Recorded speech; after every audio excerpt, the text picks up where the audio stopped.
guys, welcome back to Meenkaari's vlogs. നമ്മുടെ subscriber നമുക്കൊരു gift അയച്ചു തന്നിട്ടുണ്ട്. ഇതാണ് നമ്മുടെ ഗിഫ്റ്റ് വന്നിട്ട്. ഇത് ഓർഡർ ചെയ്തിരിക്കുന്നത് IMS എന്നുള്ള വെബ്സൈറ്റിൽ നിന്നാണ്. ഇത് എത്ര പേർക്ക് അറിയുമെന്ന് എനിക്കറിയില്ല. ഞാൻ ആദ്യമായിട്ടാണ് ഈ ഒരു സൈറ്റിനെ പറ്റി കേൾക്കുന്നത്. എന്തായാലും ഇതിൻ്റെ ഈ പാക്കിംഗ് കാരണം ഞാൻ നല്ല കംപ്ലീറ്റ്ലി സാറ്റിസ്ഫൈഡ് ആണ്. കാരണം എന്താ കണ്ട ഫ്രജൈൽ എന്നൊക്കെ പറഞ്ഞിട്ട് കുറച്ചും കൂടി കെയർ ചെയ്യണം എന്നുള്ളൊരു സംഭവം കാണിക്കാൻ നമുക്ക് എന്തൊരു കൊള്ളാലോ എന്ന് തോന്നില്ലേ. അപ്പോൾ ഒരു നല്ലൊരു വെബ്സൈറ്റ് എനിക്ക് തോന്നിയിരിക്കുന്നത്. നമുക്കപ്പോൾ ഇത് എന്താണെന്നുള്ളത് നിങ്ങൾ ഓപ്പൺ ചെയ്യുമ്പോൾ നമുക്ക് ഒരുമിച്ച് കാണാം. സോ നമുക്കിത് അൺബോക്സ് ചെയ്യാം. അപ്പോൾ എല്ലാവർക്കും ഇന്നത്തെ വീഡിയോയിലേക്ക് സ്വാഗതം.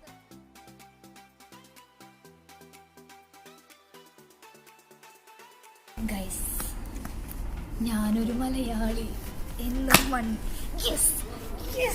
I did it. ഒന്നുമില്ല, ജസ്റ്റ് തെർമോക്കോളാണ്.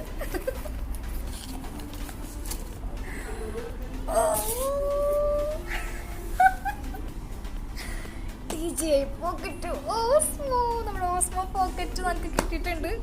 ഇത് ക്രിയേറ്റീവ് കോംബോ ആണ് കേട്ടോ. അതായത് ഇതിൽ കുറേ സംഭവങ്ങളുണ്ട്. എന്താ ഈ പറഞ്ഞ സംഭവങ്ങളൊക്കെ ഇവിടെ ഉണ്ടാവും. ഈ ചിലതൊക്കെ കിട്ടിയിട്ട് ഉപയോഗിക്കാൻ അറിയില്ലല്ലോ. കൊരങ്ങൻ്റെ പൂമാല കിട്ടിയ പോലെയാവും. ഒന്നും കൂടി thank you so much Suresh.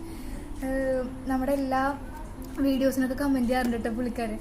അപ്പോൾ അയ്യോ നെഞ്ചിരിക്കുന്ന നമ്മളപ്പോൾ അപ്ഗ്രേഡായി ഫ്രണ്ട്സ്. നമ്മളപ്പോൾ അപ്ഗ്രേഡ് നമ്മുടെ Redmi Note 7 Pro ഫോണിൽ നിന്നും നമ്മൾ ഓസ്മോ പോക്കറ്റ് 2ലേക്ക് ഒറ്റയടിക്ക് അപ്ഗ്രേഡ് ആയിട്ടുണ്ട്. നമുക്കിത് തുറക്കാം.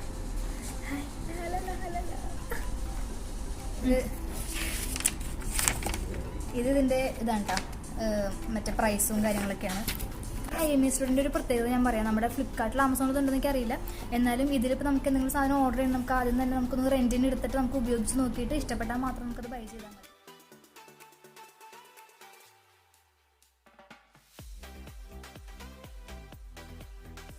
ഇതുണ്ടല്ലോ, ഞാൻ കുറേ കുത്തിപ്പൊളിക്കാൻ നോക്കിയ ശരിക്കും ഇത് ഇങ്ങനെയല്ലടാ. ഇത് സിമ്പിളായിരുന്നു, ഇത്ര ഉണ്ടായിരുന്നുള്ളൂ. ഞാൻ കുറേ വീഡിയോസിൽ മാത്രം കണ്ടിട്ടുള്ളൂ ഇതിൻ്റെ അൺബോക്സിങ്.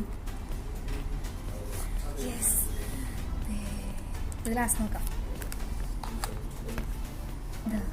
ഈ ഒരു സംഭവം ഉണ്ട്. 2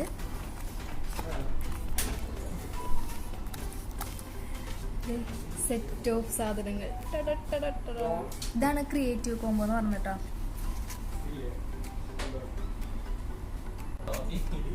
നെക്സ്റ്റ് മറ്റേതല്ലേ മൈക്രോഫോൺ, അതെന്ന് തോന്നുന്നുണ്ട് നമ്മുടെ മൈക്ക് യൂസ് ചെയ്യാനായിട്ടുള്ളത്. ഇതെന്താണാവോ ഒരു സംഭവം. ഇത് എൻ്റെ ഒരു ഇത് ശരിയാണെങ്കിൽ മറ്റേ ട്രൈപോഡായിട്ട് യൂസ് ചെയ്യാവുന്ന സംഭവമാണ് ഇത്. പിന്നൊന്നുമില്ല, ഇത്രേ ഉള്ളൂ കേട്ടോ. സോ നമുക്കിനെ ഓരോന്നായിട്ട് നോക്കാം. നമ്മുടെ ഓസ്മോ Dji Pocket 2 ക്യാമറ.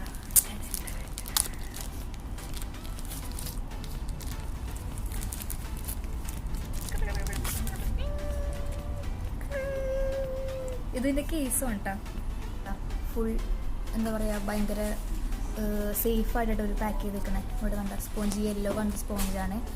ഇതിൻ്റെ ഉള്ളിൽ നിന്ന്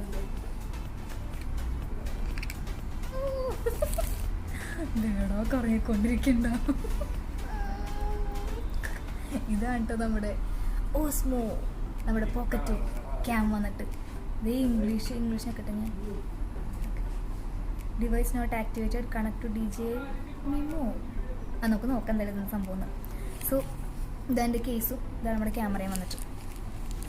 ഈ നെക്സ്റ്റ് ഇതോ സംഭവം ഉണ്ട്, നോക്കട്ടെ.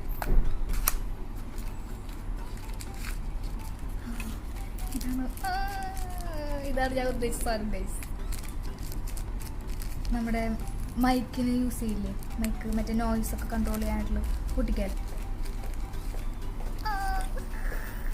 നമ്മുടെ നോയ്സ് റിഡക്ഷന് വേണ്ടിയിട്ടുള്ള സംഭവമാണിത്. ഒന്നാമത്തെ ഇത് ഞാൻ കുറേ വീഡിയോ നമുക്ക് കണ്ടുപിടിച്ചിട്ടാ. നമ്മുടെ വൈഡ് ആംഗിൾ ലെൻസ് നമുക്ക് വൈഡായിട്ട് കിട്ടണമെങ്കിൽ ഈ സംഭവം ഉപയോഗിച്ചാൽ നമുക്ക് വൈഡായിട്ട് കിട്ടും. നമ്മുടെ 3ാമത്തെ ഐറ്റം. ഇത് നെക്സ്റ്റ് ഐറ്റം ആട്ടാ, ജോയ്സ്റ്റിക്കായിട്ട് നമുക്ക് യൂസ് ചെയ്യാം. ഇത് നെക്സ്റ്റ് ഐറ്റം കേട്ടോ, കണക്റ്റർ. അതായത് നമുക്ക് ഈ നമ്മുടെ ഓസ്മോ വേണ്ടി നമ്മുടെ ഫോണായിട്ട് ഇത് കണക്ട് ചെയ്തിട്ടുണ്ടെങ്കിൽ നമുക്ക് ഇങ്ങനെ യൂസ് ചെയ്യാം. കാണിച്ചു തരാം നമുക്ക്. അത് നമ്മുടെ ഐഫോൺ കണക്ടർ. നേരത്തെ C ടൈപ്പ് കണക്ടർ ആയിരുന്നു, ഇത് ഐഫോണായിട്ട് കണക്ട് ചെയ്യണമെന്നുള്ള ഐഫോൺ കണക്ടറാണ്. ഇതാണ് നമ്മുടെ ഇത് കുറച്ചുകൂടി സേഫ്റ്റിക്ക് വേണ്ടിയിട്ട് നമുക്ക് വെക്കാൻ പറ്റില്ലേ, ആ സംഭവമാണിത്. ഇത് നമ്മുടെ ചാർജർ, നമ്മുടെ ഓസ്മോ ചാർജർ ഗൈസ്. ഈ നമ്മൾ പറഞ്ഞില്ലേ ഒരു സ്പോഞ്ച് സംഭവം. അപ്പോൾ ഇത് ഓൺ ആക്കുന്നതിന് മുമ്പ് ഇത് ഊരാൻ പറഞ്ഞിട്ടുണ്ട്. നമുക്കിപ്പോൾ ഒന്ന് വലിച്ചു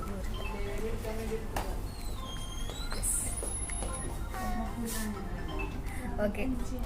ഓസ്മോയുടെ ഇതാണ് പവർ ബട്ടൺ വരുന്നത്. പിന്നെ ഈ റെഡ് കളർ കാണുന്നില്ലേ, ഇതാണ് റെക്കോർഡ് ബട്ടൺ. നമ്മൾ വീഡിയോ ഒക്കെ റെക്കോർഡ് ചെയ്യാനായിട്ട് ഇതാണ് അതിൻ്റെ ഫംഗ്ഷൻ ബട്ടൺ. നമ്മുടെ മെനു സംഭവങ്ങളൊക്കെ വരുന്നത് ഈ ഒരു ബട്ടണാണ് കേട്ടോ. നമുക്കപ്പോൾ ഇതൊക്കെ ഒന്ന് റിമൂവ് ചെയ്യാം. ശരിക്കും ഒരു പറയുന്നത് when using for the first time follow the steps in the DJI MIM. So നമ്മളിപ്പോൾ ഓസ്മോയിലാണ് റെക്കോർഡ് ചെയ്യുന്നത് ഫോണിലാണ്. പക്ഷെ ഓസ്മോയിൽ കാണുന്ന ഇതിൽ നമ്മൾ നിങ്ങൾക്ക് മനസ്സിലായോ, ഓസ്മോ വെച്ചിട്ടുണ്ട്, അതിൽ എന്നെ കാണുന്നു, അത് നിങ്ങൾ കാണുന്നു. പക്ഷേ ഇതിൽ SD കാർഡ് ഇല്ല. അപ്പോൾ അതുകൊണ്ട് നമുക്ക് റെക്കോർഡ് ചെയ്യാൻ പറ്റില്ല. SD കാർഡ് ഓർഡർ ചെയ്തിട്ടുണ്ട്, അതും വരെ അടുത്ത് വരും. അപ്പോൾ ഇതൊക്കെയാണ് നമ്മുടെ ഓസ്മോ പോക്കറ്റ് 2 വരുന്ന പാക്കിൽ, ക്രിയേറ്റർ കോംബോ പാക്കിൽ വരുന്ന സംഭവങ്ങളാണ് ഇതൊക്കെ. നമുക്ക് ഫസ്റ്റോട് സ്റ്റാർട്ട് ചെയ്യാം. ഫസ്റ്റ് വന്നിട്ട് നമ്മുടെ മൈക്രോ ട്രൈപോഡാണ്. മൈക്രോ ട്രൈപോഡ് നമുക്ക് എവിടെ ഏതൊരു സർഫസിൽ വേണമെങ്കിൽ നമുക്ക് സ്റ്റാൻഡായിട്ട് യൂസ് ചെയ്യാനായിട്ട് പറ്റുന്നത്. നമ്മുടെ ഓസ്മോ 1 ഉണ്ടായിട്ടില്ല. ഇതിപ്പോൾ അഡീഷണൽ ആയിട്ട് ഓസ്മോ 2 വന്നിട്ടുള്ളൊരു ട്രൈപോഡാണിത്. നെക്സ്റ്റ് വന്നിട്ട് നമ്മുടെ ക്യാമറ, ഓസ്മോ ക്യാമറയാണിത്, എല്ലാവർക്കും അറിയാവുന്നതാണ്. മൂന്നാമത്തെ സംഭവം വയർലെസ് മൈക്രോഫോൺ വിൻസ്ക്രീനാണ്. നമുക്ക് റെക്കോർഡൊക്കെ ചെയ്യുമ്പോൾ നമ്മൾ വയർലെസ് ആയിട്ട് നമുക്ക് ഇത് വരുന്നുണ്ടല്ലോ, മൈക്രോഫോൺ ഉണ്ട്. അപ്പോൾ അതിന് നമ്മുടെ നോയ്സൊക്കെ റെഡ്യൂസ് ചെയ്യാനായിട്ടുള്ളൊരു ഹെൽപ്പ് ചെയ്യുന്ന വിൻസ്ക്രീനാണിത്. നെക്സ്റ്റ് വരുന്നത് റിസ്ട്രാപ്പാണ് ഈ സംഭവം. അതായത് നമുക്കൊരു എക്സ്ട്രാ സേഫ്റ്റിക്ക് നമുക്കിത് കൊണ്ടുവെക്കാനൊക്കെ ആയിട്ടുള്ള ഒരു റിസ്ട്രാപ്പാണിത് വരുന്നത്. നെക്സ്റ്റ് ഐറ്റം വന്നിട്ട് വിറ്റോൾ ഹാൻഡിലാണ്. അതായത് നമുക്ക് ട്രൈപോഡ് ഫിക്സ് ചെയ്യാം. അത് നമുക്ക് എല്ലാ സംഭവങ്ങളും ഒരുമിച്ച്, അത് നമ്മുടെ ഈ ഓസ്മോയ്ക്ക് ഒരു എക്സ്റ്റൻഷനായിട്ട് യൂസ് ചെയ്യാൻ പറ്റും. ചാർജ് ചെയ്യണമെങ്കിൽ ചാർജ് ചെയ്യാം, അതുപോലെ തന്നെ ട്രൈപോഡ് ഫിക്സ് ചെയ്യാം, അങ്ങനെ എല്ലാം കൂടി പറ്റും. അതാണ് ഡു ഇറ്റ് ഓൾ ഹാൻഡിൽ എന്നൊരു ഉദ്ദേശിച്ചേക്കണം കേട്ടോ. അടുത്തത് വന്നിട്ട് ഇത് മൈക്രോഫോണാണ്. നമ്മൾ നേരത്തെ പറഞ്ഞില്ല ഒരു വിൻസ്ക്രീൻ ഉണ്ട്, അതുപോലെ തന്നെ മൈക്രോഫോൺ നമുക്ക് ഷർട്ടിലൂടെ വെച്ചാൽ ഫിറ്റ് ചെയ്യണമെന്നുണ്ടെങ്കിൽ നമുക്ക് യൂസ് ചെയ്യാം. വയർലെസ് മൈക്രോഫോണാണ്. അപ്പോൾ അടുത്തത് വരുന്നത് വൈഡ് ആംഗിൾ ലെൻസാണ്. നമുക്കൊരു വൈഡ് ഏരിയ കവർ ചെയ്യണമെന്നുണ്ടെങ്കിൽ നമുക്കിത് യൂസ് ചെയ്യാം. ഇത് ആക്ച്വലി വരുന്നത് മാഗ്നറ്റാണ്. ഞാൻ കാണിച്ചത് ഇപ്പോൾ എങ്ങനെ വെക്കേണ്ടതെന്നുള്ളത്. ഇതാണ് നമ്മുടെ ഓസ്മോ വരുന്നത്. ഇതാണ് ഓസ്മോ. നമ്മുടെ ലെൻസ് കണ്ടില്ലേ, ഫിക്സായി. അപ്പോൾ ഇതാണ് സംഭവം. ഇതിൻ്റെ ശരിക്കും കംപ്ലീറ്റ് ഒരു യൂസും അതുപോലെ തന്നെ എങ്ങനെയാണ് ഇത് ഹാൻഡിൽ ചെയ്യുന്നത് നമ്മൾ നെക്സ്റ്റ് ഒരു വീഡിയോ ചെയ്യുന്നതായിരിക്കും. അടുത്തത് വന്നിട്ട് മിനി കൺട്രോൾ സ്റ്റിക്ക്. അത് നമുക്കൊരു ജോയ് സ്റ്റിക്ക് പോലെ തന്നെ യൂസ് ചെയ്യാൻ പറ്റും. ഇത് ശരിക്കും അതിൽ കണക്ട് ചെയ്യുമ്പോഴായിട്ട് നമുക്ക് കറക്റ്റായിട്ട് മനസ്സിലാവുള്ളൂ. നമ്മൾ നെക്സ്റ്റ് വീഡിയോയിൽ എന്തായാലും വരും. ഇനി വന്നിട്ട് 2 കണക്ടറാണ്. ഒന്ന് നമുക്ക് ഐഫോൺ കണക്ട് ചെയ്യാം, ഒന്നൊരു C-ടൈപ്പ് കണക്ടറാണ് നമ്മുടെ ഫോണിൽ കണക്ട് ചെയ്യാനായി. ട്രൈപോഡ് മൗണ്ട്, അതായത് നമുക്ക് ഈ ഓസ്മോയുടെ ഒരു എക്സ്റ്റൻഷനായിട്ട് നമുക്ക് ഫിറ്റ് ചെയ്യാം. ഇതിൽ നമുക്ക് ട്രൈപോഡ് കണക്ട് ചെയ്യാനായിട്ട് ഓസ്മോ 1 ഇല്ലാതിരുന്ന ഒരു അഡീഷണൽ ഫീച്ചറാണ് ഇതിൽ വന്നിട്ടുള്ളത്. പിന്നെ ഈ ഒരു സംഭവം നമുക്ക് ഓസ്മോ 1 നമുക്ക് യൂസ് ചെയ്യാനും പറ്റില്ല. ഇതിൻ്റെ ഇത് വ്യത്യാസമുണ്ട്. സോ ഇതാണ് നമ്മുടെ നെക്സ്റ്റ് ഐറ്റം വന്നിട്ട് നമ്മുടെ ചാർജിങ് കേബിൾ. ഇത് ശരിക്കും വന്നിട്ടുണ്ട് ഒരു സ്പ്ലിറ്റർ ചാർജിങ് കേബിൾ കേട്ടോ. നമുക്ക് ഒരേ സമയം തന്നെ നമ്മുടെ ക്യാമറയും ചാർജ് ചെയ്യാം, പിന്നെ മൈക്രോഫോണും ചാർജ് ചെയ്യാനായിട്ടുള്ളൊരു ചാർജറാണിത്. നമ്മുടെ ലാസ്റ്റ് ഐറ്റം വന്നിട്ട് ഓസ്മോയുടെ കേസാണ് കേട്ടോ, DJIയുടെ കേസാണ്. ഇതിൽ നമുക്ക് DJI എങ്ങനെയാണ് ഫിക്സ് ചെയ്യുന്നതെന്നും അതുപോലെ തന്നെ ഇതിൽ ഒട്ടുമിക്ക സാധനം നമുക്ക് ഇതിൽ തന്നെ അസംബിൾ ചെയ്ത് വെക്കാൻ പറ്റും. സോ അത് എങ്ങനെയാണെന്നുള്ളത് നമ്മളിപ്പോൾ നെക്സ്റ്റ് നമ്മൾ കാണിക്കുന്നതായിരിക്കും കേട്ടോ. അപ്പോൾ ഇതൊക്കെയായിരുന്നു നമ്മുടെ DJI Pocket 2 ക്രിയേറ്റർ കോംബോയിൽ വന്നിട്ടുള്ളൊരു ഫുൾ സെറ്റ്. നമുക്കിത് എങ്ങനെയൊക്കെയാണ് നമ്മളിതൊക്കെ ഫിക്സ് ചെയ്യേണ്ടതെന്നും എങ്ങനെയൊക്കെ അത് യൂസ് ചെയ്യേണ്ടതെന്നുള്ളത് നമ്മൾ നെക്സ്റ്റ് വീഡിയോയിൽ വരുന്നതായിരിക്കും. സോ എല്ലാവർക്കും മനസ്സിലായെന്ന് കരുതുന്നു.